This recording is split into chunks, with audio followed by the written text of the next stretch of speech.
ತೋರಿಸಿಕೊಟ್ಟ madam ಅಂದರೆ ಅದು Aparna madam. ಅದ್ಭುತವಾದ ನಿರೂಪಕಿ ಕೂಡ ಹೌದು, ನಟಿ ಕೂಡ ಹೌದು. ಅವರಿಗೆ ಏಜ್ 50 ಆಗಿದೆ, 57 ಆದರೂ ಕೂಡ ಬ್ಯೂಟಿ ಮೇಂಟೈನ್ ಮಾಡಿರುವಂಥ ಸಿಂಪಲ್ ಹುಡುಗಿ ಅಂದರೆ ನಮ್ಮ ಅಪರ್ಣ ಮೇಡಮ್. ಅವರು ಕಾಯಿಲೆಯಿಂದ ಡೆತ್ ಆಗಿದ್ದಾರೆ. ನಾವೆಲ್ಲರೂ ಕೂಡ ಅವರ ಆತ್ಮಕ್ಕೆ ಶಾಂತಿ ಸಿಗಲಿ ಅಂತ ದೇವರಲ್ಲಿ ಪ್ರಾರ್ಥನೆ ಮಾಡೋಣ.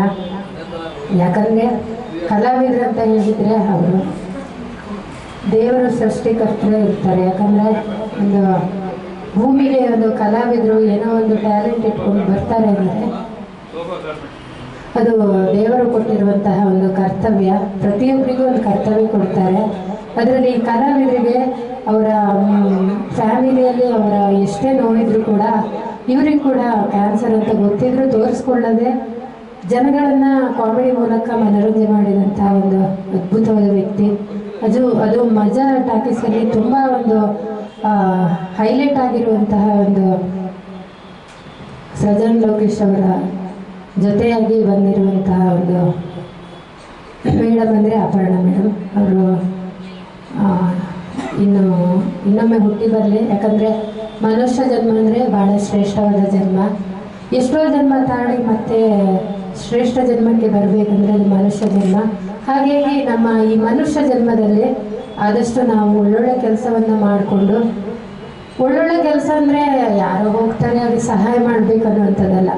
ನಮ್ಮ ವೃತ್ತಿಯಲ್ಲೇ ಚಿಕ್ಕ ಪುಟ್ಟ ಒಂದು ನಮ್ಗೆ ಎಷ್ಟಾಗುತ್ತೋ ಅಷ್ಟು ಹೆಲ್ಪನ್ನು ಮಾಡಬೇಕು. ಮೇಯ್ನಾಗಿ ದೊಡ್ಡ ಹೆಲ್ಪ್ ಮಾಡಬೇಕಂದ್ರೆ ಚೆನ್ನಾಗಿ ಬೆಳೀತಾರೆ ಅಂದರೆ ಅವ್ರ ಕಾಲು ಎಳಿತಾರೆ, ಇದನ್ನು ಮಾಡಲೇಬಾರ್ದು. ಇದು ಫಸ್ಟು ಜನಗಳು ತಿಳ್ಕೊಳ್ಬೇಕಾಗಿರೋದು. ಆ ಮನುಷ್ಯ ಬೆಳಿಬೇಕಿದ್ರೆ ಅವನ ಹಿಂದೆ ಎಷ್ಟು ಶ್ರಮ ಇದೆ ಅಂತ ಅದು ಅವನಿಗೆ ಗೊತ್ತಿದೆ. ಆ ಶ್ರಮ ಪಟ್ಟರೆ ಎಲ್ಲರೂ ಕೂಡ ನಮ್ಮ ಜೀವನದಲ್ಲಿ ನಾವು ಮುಂದೆ ಬಂದೇ ಬರ್ತೀವಿ. ಅದಕ್ಕೆ ದೇವರ ಆಶೀರ್ವಾದನೂ ಬೇಕು, ಗುರುವಿನ ಆಶೀರ್ವಾದನೂ ಬೇಕು. ಹಾಗಾಗಿ ಮನುಷ್ಯ ಜನ್ಮಂದೇ ಶ್ರೇಷ್ಠ ಜನ್ಮ. ಯಾರು ಕೂಡ ಅಲ್ಪಾವಧಿಯಲ್ಲಿ ಸಾಯಬಾರ್ದು. ಸತ್ತಿರೋರು ಎಲ್ಲರಿಗೂ ಕೂಡ ನಾವು ಈ ಕಾರ್ಯಕ್ರಮದ ಮೂಲಕ ಶ್ರದ್ಧಾಂಜಲಿಯನ್ನು ಅರ್ಪಿಸುತ್ತೇವೆ. ಈಗ ಇನ್ನೊಂದು ಅದ್ಭುತವಾದ ಗೀತೆ ಶುಭ ಮೇಡಮ್ ಅವರ ಧ್ವನಿಯಲ್ಲಿ.